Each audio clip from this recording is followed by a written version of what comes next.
Bonjour, tout élève de terminale peut retrouver seul les propriétés de l'exponentielle.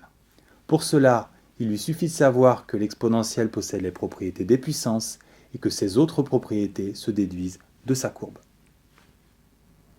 L'exponentielle peut s'écrire de deux façons différentes, exp de x ou e puissance x, ce qui nous rappelle tout de suite que l'exponentielle possède les propriétés des puissances. Donc pour trouver ces propriétés, il nous suffit de rappeler les propriétés des puissances que vous connaissez depuis longtemps. Si vous avez le moindre doute, regardez la vidéo mise au point sur les puissances. On s'appuie sur ces propriétés et pour obtenir les propriétés de l'exponentielle, il suffit de remplacer votre base par e. Vous avez ainsi toutes les propriétés de l'exponentielle. Si vous voulez généraliser pour retrouver vos formules de cours, vous remplacez vos exposants par a et b. La grande nouveauté sur les exponentielles, c'est que a et b peuvent être des valeurs réelles. Pour les formules suivantes, vous remplacez par x. E de moins x donne 1 sur e de x. Ensuite, e de x au carré donne e de 2x. Puissance de puissance, on multiplie bien. Formule qui se généralise en e de x puissance n donne e de nx. Et si vous prenez 1 demi à la place de n, vous obtenez d'un côté e de x sur 2. Et je vous le rappelle, puissance 1 demi, on l'a vu dans la vidéo mise au point sur les puissances, c'est la racine. Parmi ces formules, pensez bien à utiliser ces deux formules qui vous débloqueront de nombreuses situations.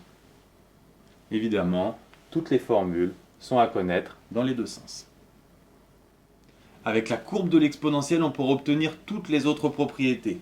Mais comme E vaut 2,71, les calculs ne tombent pas justes. Donc pour se faire la main, on va commencer par tracer la courbe 2 puissance x, qui a d'ailleurs la même allure que l'exponentielle. 2 puissance 0, c'est 1, 2 puissance 1, 2, 2 puissance 2, 4, aucune difficulté.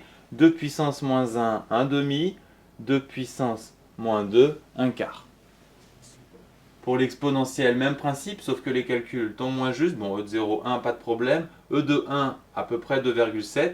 E de 2, environ 7. E de moins 1, 1 sur E, environ 1 tiers. Et E de moins 2, environ 1 septième.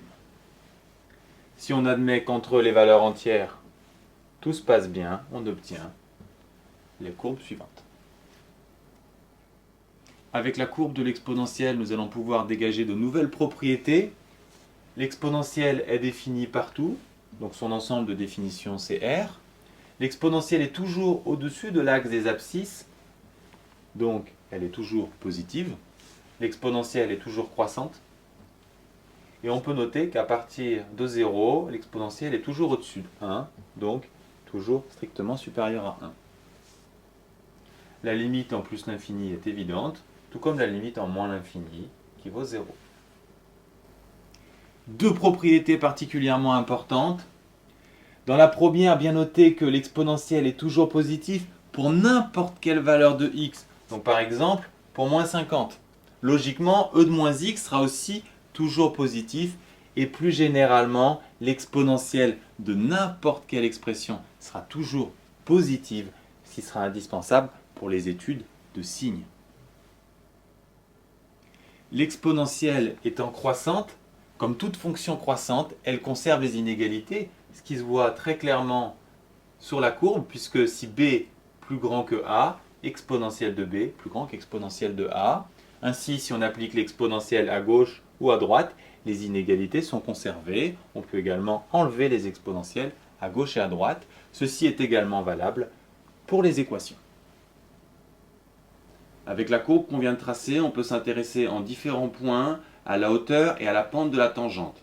Par exemple, pour un point de hauteur 1, donc à l'origine du repère, si on trace la tangente, on va mesurer expérimentalement que la pente fait environ 1.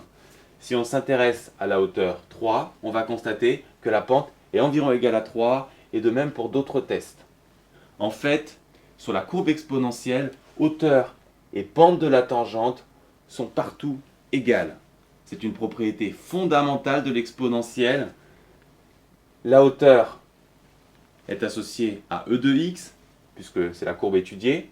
La pente de la tangente, c'est la dérivée. Donc pour tout x, e de x est égal à sa propre dérivée. Autrement dit, la fonction exponentielle a sa propre dérivée. Pour vous en souvenir, pensez E comme égocentrique. Si vous avez vu le cours de dérivation des composés, vous pouvez directement en déduire cette formule qui vous servira d'ailleurs beaucoup plus dans les exercices.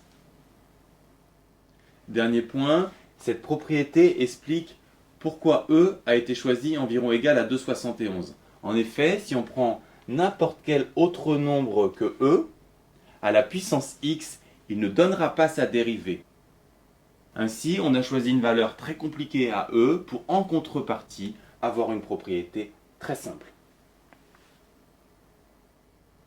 Que retenir? Une première partie des propriétés découle directement des propriétés des puissances. Les autres propriétés se déduisent de la courbe. La plupart d'entre elles sont très simples à retrouver. Enfin, il faut savoir que l'exponentielle est sa propre dérivée et connaître ces deux formules de dérivation.